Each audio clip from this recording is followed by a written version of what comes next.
Hi friends, कैसे हैं आप लोग। मुझे देना है अभी पूजा।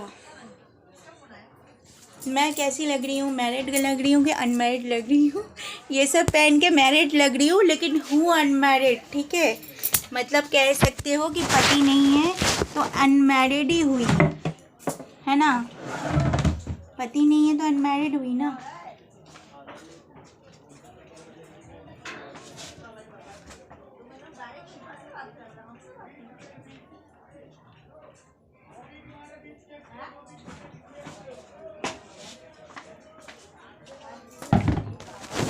चलो आओ भगवान को पूजा देंगे।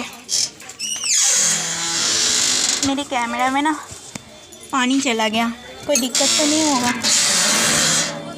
भगवान को पूजा देंगे बोल के मैं वो बंद करने लगी, वो क्या कहते हैं, गेट बंद करने लगी। मैंने कहा भगवान को तो पूजा। ये मेरे मंगलसूत्र कैसे लग रहा है बताओ ना ज़रा। हैं, स्वीट लग रही हो कि नहीं, प्यारी सी। मैं बहुत ज़्यादा खुश हूँ। थैंक यू यूट्यूब चैनल, आपने मुझे इतना प्यार किया। Thank you so much. मैं बहुत खुश हूँ आपकी इस बातों से। थैंक यू दोस्तों। अब मैं रोज़ वीडियो बनाऊंगी क्योंकि यूट्यूब चैनल ने मेरी बात सुन ली और उन लोगों ने कहा है कि आपको एक और मौका दे रहे हैं, आप अच्छे अच्छे वीडियोस बनाओ। तब मैं रोज़ अच्छे अच्छे वीडियोस बनाऊंगी, ठीक है। पहले तो मैं पूजा दे दूँ भगवान को।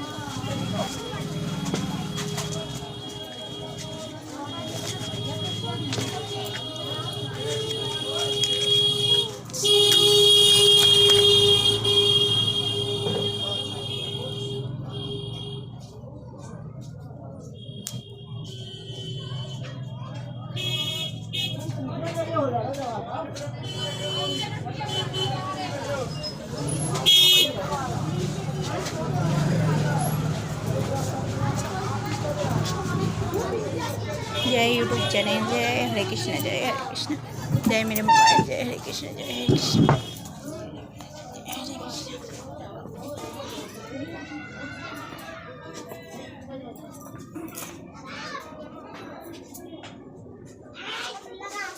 बहुत ज़्यादा खुश हूँ, मैं बहुत ज़्यादा खुश हूँ दोस्तों। यूट्यूब चैनल वाले ने मुझे कहा है, मतलब चैनल वाले ने मुझे, sir thank you so much.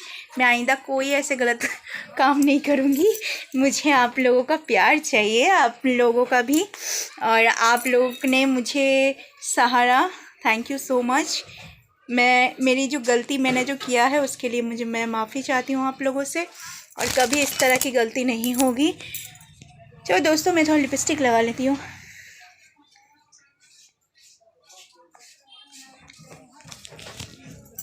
आओ,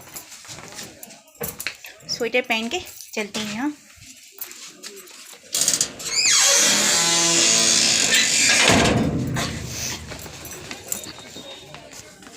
मैं बहुत ज़्यादा खुश हूँ, बहुत ज़्यादा। अगर भगवान ने मेरे को यूट्यूब से थोड़ा पैसे नहीं दिया ना तो मैं ऐसे नाचने लगूँगी। अब हम लोगों ने खोला है, आप कोई गलत वीडियो मत करो, आपके साथ हम हैं। Thank you so much. और मुझे बहुत ठंड लग रही है लेकिन क्या करूँ, स्टाइल भी तो ज़रूरी है ना, इसलिए मैंने स्वेटर नहीं पहना है। मेरे पास सब है।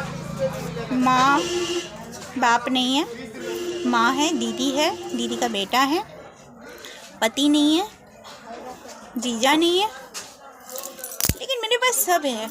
मतलब धन दौलत पैसा क्या नहीं है मेरे पास, कुछ भी नहीं है, लेकिन बहुत कुछ है। मेरी दुकान में कम से कम बहुत पैसे का सामान है, 1-2 लाख रुपए का। अगर वो डेली बिक जाता तो मुझको डेली करोड़पति बना सकता था।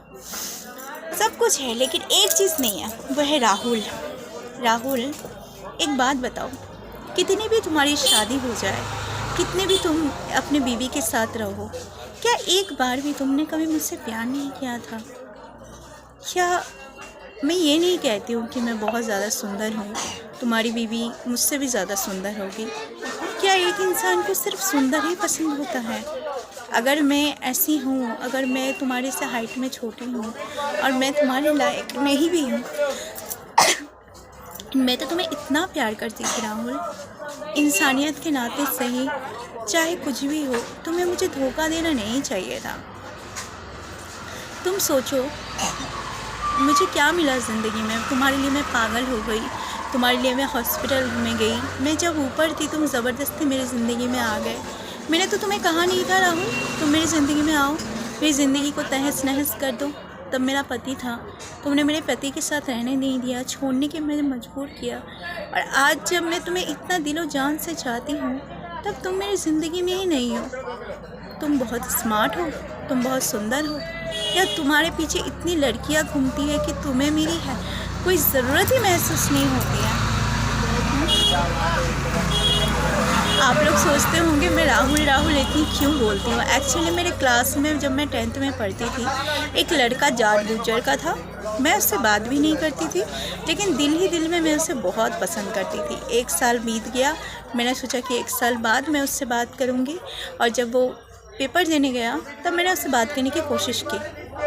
बस हमने 2 पल बात की, और 1 पल बात करने के बाद उसका कुछ एक्चुअली कहानी कुछ इस तरह की थी ना कि आप लोग सोचोगे इतनी छोटी सी कहानी और इतना बड़ा कांड हो गया।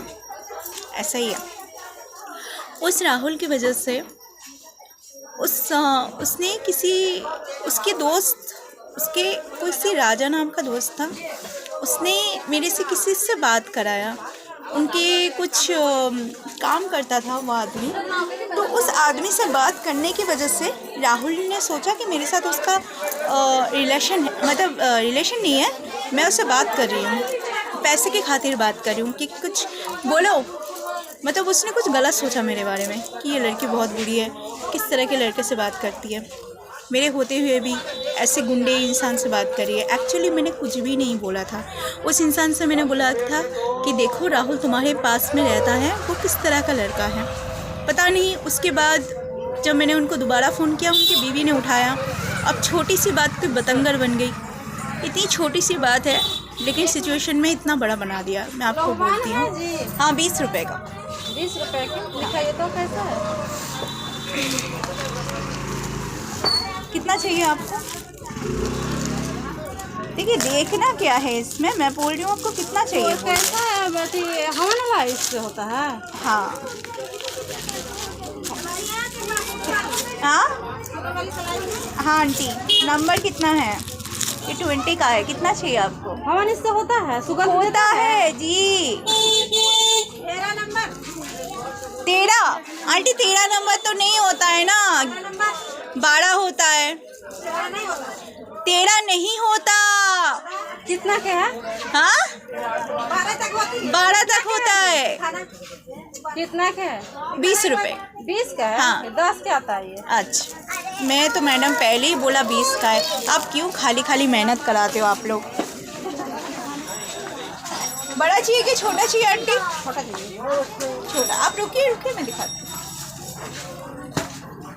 12 नंबर क्या पता है आंटी, 12 नहीं है 11 है। 12 भी ऐसा ही होता है। तो बड़ी वाली दिखाओ। आंटी 12 भी पतला ही होता है। पतले चाहिए हमें। हाँ 12 भी पतला ही होता है, मोटा नहीं होता। ये पतली वाली दिखाओ। ये लीजिए। 12 भी पतला ही होता है। बेड़ी तो सब आई। टेढ़ी ये हो जाता है आंटी, इतने रोज रोज तो बिकता नहीं है ना। ये वाली हाँ वो ले लो, दिखाओ ये कितना नंबर 11 है। 11 है, ले लो। कितने के? 30 रुपए का। 11 और 12 में ज़्यादा फर्क नहीं है। 11 भी जितना पतला होता है 12 भी उतना ही पतला होता है। 20 की मिलती है? नहीं होगा, बड़ा साइज है ये। बड़ा है तो क्या? बड़ा वाला अभी मैंने 40 में बेचा, आपके लिए मैंने 30 बोला है, ठीक है? 40 में थोड़ी ना 25 में मिलती है। नहीं आंटी आप बोलोगे आपको मिलेगा नहीं, आप जो नहीं मिलेगा ही नहीं। आप ये 5 रुपए के चक्कर में जो जा रहे हो ना, आपको पूरी मार्केट में नहीं मिलेगा। तो इतनी सी छोटी सी बात पे अब उससे पहले मैंने उसको बोला नहीं। ये बांसुरी रहा है कि? हाँ 20 रुपए का। ये पैसे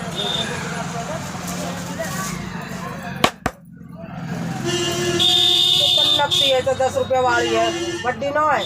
नहीं आंटी, बड़ी नहीं है। 10 रुपये ले आप। नहीं होगा, 10 रुपए की कोई बांसुरी नहीं मिलती। वो बट्टी रहे 20 वाली। आपके कहने से थोड़ी रहेगा, कुछ भी बोल दोगे तो थोड़ी रहेगा। तो मेरी ना पहले शादी हो गई थी उस टाइम, तो ये बात मैंने उससे कहा नहीं था राहुल को। उस टाइम एक हिचकिचाहट हो रही थी कि उसको मेरे पास्ट के बारे में नहीं पता, और इस आदमी के चक्कर में हमारी मिसअंडरस्टैंड हो रही है। वो मुझे गलत समझ रहा है, वो सोच रहा है कि ये लड़की अच्छी नहीं है।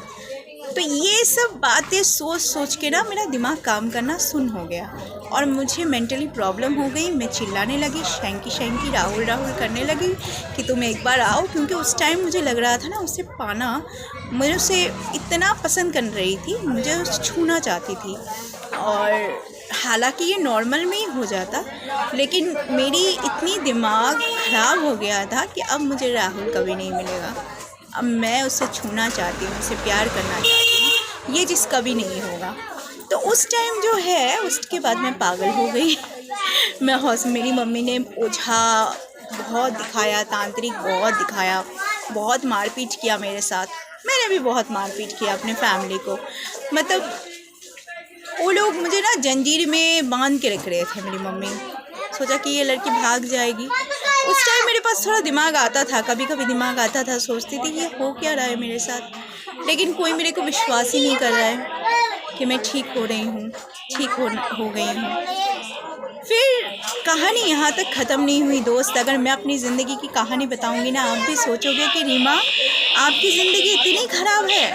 एक लड़की की ज़िंदगी ना इतनी सी ख़राब हो सकती है, लेकिन मेरी ज़िंदगी इतनी ख़राब है। आप लोग सोचेंगे कि डेली का टॉर्चर। फिर वहाँ से मुझे हॉस्पिटल ले जाया गया। पहले तो मुझे लेके गया बदायूं पे, वहाँ पे मस्जिद में लेके गए और बड़ा मारपीट किया वहाँ पे भी। और मैं हिंदू हूँ, मुझे कहीं ना कहीं मुझे लगा कि मैं मुस्लिम धर्म नहीं अपना सकती। तो उस टाइम अल्लाह अल्लाह बोल रहे थे सब लोग। तो मैं आपको शॉकिंग वाली बात बताती हूँ, वो मस्जिद में जाके मैंने मारपीट शुरू कर दी लोगों को। मैंने कहा तुम लोग अल्लाह क्यों बुला रहे हो, भगवान बुलाओ, मैं हिंदू हूँ। लेकिन आज समझ में आता है कि सारे लोग एक जैसे हैं, कोई कास्ट मैटर नहीं करता। लेकिन उस टाइम दिमाग में कुछ चल नहीं रहा था, पागल हो गई थी बिल्कुल। उसके बाद मैं हॉस्पिटल में गई, 3 महीने हॉस्पिटल में रह के जब घर आई, और जब मैंने उसी क्लास के एक फ्रेंड को, एक लड़की की फ़ोन किया, तो लड़की ने बताया कि राहुल की शादी हो गई है। ये सुनते ही ना मेरे दिल में एक जैसे झटका लग गया कि सच में राहुल ने शादी कर ली। उसके बाद मतलब रो हंसू, जिस लड़के के लिए मैंने इतना कुछ किया, उस लड़कों को चंद पल नहीं लगा, उसने मेरा साथ छोड़ दिया, उसने शादी कर ली, उसने अपनी सुखी ज़िंदगी बिता ली। उसने कभी सोचा नहीं इस लड़की के साथ क्या होना था। चलो यहाँ तक बात छोड़ दी मैंने आगे पीछे मुड़ के देखना सही नहीं समझा।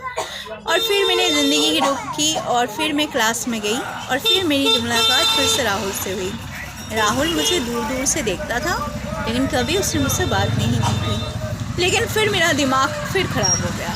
फिर अचानक से मेरे दिल में प्यार उमड़ आया। मुझे लगा अगर ये नहीं मिलेगा तो मैं मर जाऊंगी, ऐसा हालत होने लगा।